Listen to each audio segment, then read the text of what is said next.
Dollar Général également, c'est une entreprise intéressante à voir dans la watchlist. Donc, c'est à peu près la même tendance que Dollar Tree. OK. Donc, ici, on va regarder ça assez rapidement. On en a déjà parlé ici. Donc, c'est une demande d'un abonné Top Premium. Je rappelle que le lien vers le service Top Premium est dans la description de la vidéo. Donc, croissance des revenus, on aime ça. Marge brute, on a également une pression au niveau des marges brutes ici. Bon, enfin, moins prononcée que sur Dollar Tree. Ensuite, on regarde les marges EBITDA. Les marges EBITDA s'effondrent littéralement.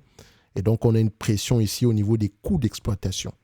D'accord. Soit les salaires ont augmenté, soit le marketing a augmenté, ou là, d'accord, entre ces deux, ou soit les intérêts, même pas les intérêts, parce que EBITDA prend en considération les intérêts. Donc, techniquement, ici, qu'est-ce qu'il y a? Je pense que c'est surtout le marketing et les salaires. D'accord. Donc, on a peut-être ici, on n'arrive pas à contrôler ces deux éléments-là. Bref, ensuite, on regarde, c'est que des hypothèses comme ça, dépendamment des marges, parce qu'il faut toujours savoir à peu près, quand vous regardez à peu près le ratio en question, sur quoi est-ce qu'il se base et comment est-ce qu'on pourrait l'interpréter dépendamment du chiffre qu'on a en date d'aujourd'hui, en prenant en considération ceux qui viennent plus haut. Donc, la marge brute doit toujours être prise en considération avec la marge EBITDA ou bien la marge opérationnelle ou la marge nette. D'accord? En fait, tous les ratios normalement que vous trouvez au niveau du compte de résultats, ok, doivent être prises en considération. Vous devez les regarder dans un ensemble. Ok, on ne regarde pas la marge brute séparément. C'est bien d'avoir des marges brutes qui augmentent de plus en plus, mais si vous avez des marges EBITDA qui diminuent de plus en plus, c'est un problème. Ok, c'est un problème. Donc, on regarde ici les net income avec les free cash flow, histoire de voir si les deux parlent le même langage.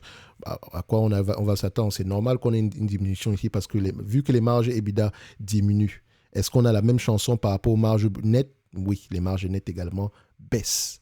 Et donc, cette entreprise a quel problème? C'est la question qu'on devrait se poser. Et là, parce que est-ce qu'on pourrait revenir à ce qu'on a connu précédemment? C'est ça la grosse question. OK? Moi, je sais que le business model est généralement bon. Mais quels sont les problèmes? Ça demande la lecture, ça demande un approfondissement ici, donc une lecture des rapports financiers. Dette nette sur EBITDA, d'accord, c'est 3,3 fois les EBITDA ici. Donc, globalement, au niveau de la dette nette du point de vue volume, qu'est-ce que ça donne? Ça donne ici à peu près aux alentours de 17 milliards 400. C'est une entreprise qui rachète ses actions massivement, ce qui est une bonne chose. Et donc, le marché a tendance à payer combien de fois les bénéfices pour ce genre d'entreprise en moyenne? On sera à peu près à combien? Donc, il me semble que on va entre 17, 20 fois les bénéfices par là. On va regarder ça. Oui, 17 fois les bénéfices. Sur les 5 dernières années, on était plutôt à 20 fois les bénéfices. Donc, si on prend à peu près le graphique à ce niveau, c'est un business qui est assez prévisible. Les attentes des analystes augmentent ou diminuent. Qu'est-ce qu'on observe? On a globalement, ils sont optimistes, mais quand on parle d'optimisme ici, ils sont de moins en moins optimistes de manière globale.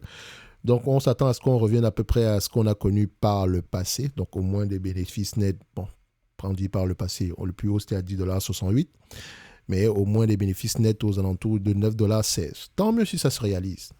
OK? Parce que pour moi, ça serait difficile de croire, enfin, je ne juge pas de croire, il faut aller vérifier quel est le problème ici, mais je pense que c'est un business qui devrait très bien performer présentement. Je sais également qu'elle a dû changer de PDG entre-temps parce qu'il y a eu des... Voilà. Le business, je dirais pas que le business model a changé, mais ils se sont aventurés vers des... Ils ont voulu faire certaines choses qui n'étaient pas dans leur cœur de métier. Toujours dans la vente au détail, mais voilà, quand vous voulez vendre de plus en plus de produits, de denrées périssables, c'est un problème. Okay, ça, la logistique est de plus en plus compliquée. Bref, je sais que le nouveau PDG actuel, il était déjà là précédemment, donc il est juste revenu aux commandes de l'entité. Donc on va se dire que vu qu'il avait eu de bonnes performances avant, il y a de grandes chances qu'il remette l'entreprise sur le bon rail. Donc c'est toujours ça la vente au détail, hein. C'est un business assez complexe, donc il faut faire attention. Ici, si je prends en considération les attentes des analystes, disons même que c'est un business qui pourrait... La croissance est là sur ce secteur d'activité. Le marché n'est pas encore saturé, il me semble. OK? Ça reste encore approfondi. C'est la même chose avec Dollar Tree, même s'ils ne vous mentionnent, même s'ils ne vont pas vous mentionner, oh, le marché est saturé. Donc, il faut faire attention ici. So, si je prends 20 fois les bénéfices, je suis comme ça. C'est quand même un optimisme. C'est quand même assez optimiste. OK? Ça donne 183 dollars. 183 dollars moins la dette nette ici. Moins la dette nette aux alentours de combien? 79. Donc, 100 83 moins 79, ça donne à peu près 104 $. Donc, on se dirait ici que l'entreprise est légèrement surévaluée. Mais attention, pour moi, je dirais qu'elle est correctement évaluée. Pourquoi est-ce que je dis qu'elle est correctement évaluée? C'est parce que si vous regardez bien le multiple de valorisation en question, on me demande de payer en date d'aujourd'hui. On rembourse la dette ici en quoi? Je pense, par rapport au chiffre qu'on a ici, on va rembourser la dette ici, 79 divisé par 9, j'arrondis, hein, en 8 ans par là, en 9 ans. Donc, si on prend ceci, je pense qu'on avait pris à 20 fois les bénéfices. Donc, on me demande de payer en date d'aujourd'hui 118 $, un business qui pourrait me rapporter à peu près 9 $ par action. Ça donne un rendement sur coût de combien?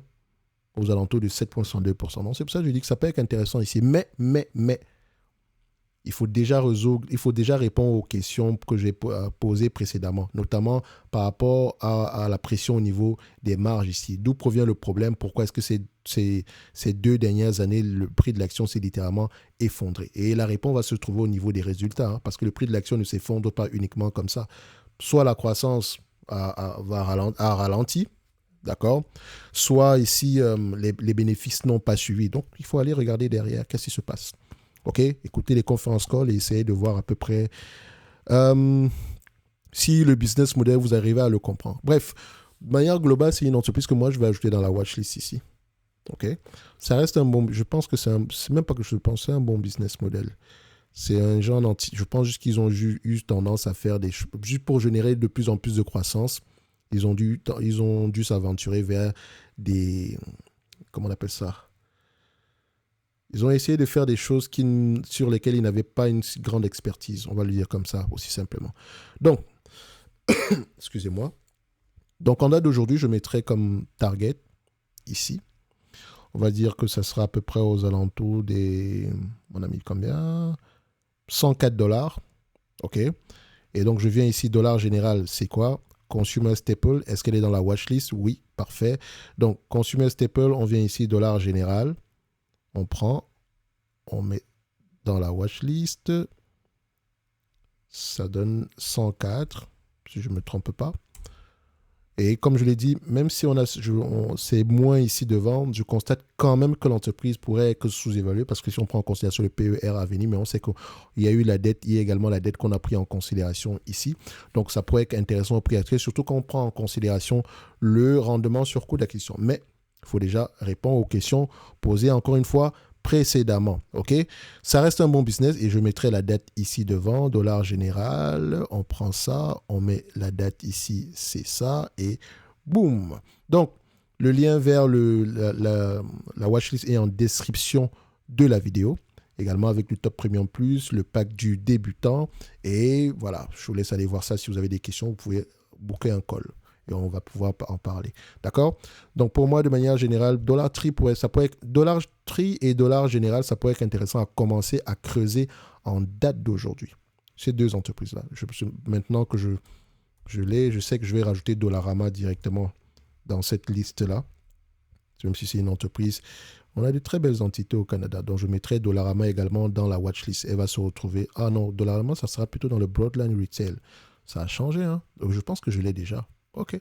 Bref, on se donne rendez-vous sur la prochaine vidéo. Je me réserve toujours le droit de me tromper. D'accord? C'était une demande spéciale ici d'un abonné Top Premium. Merci, au revoir.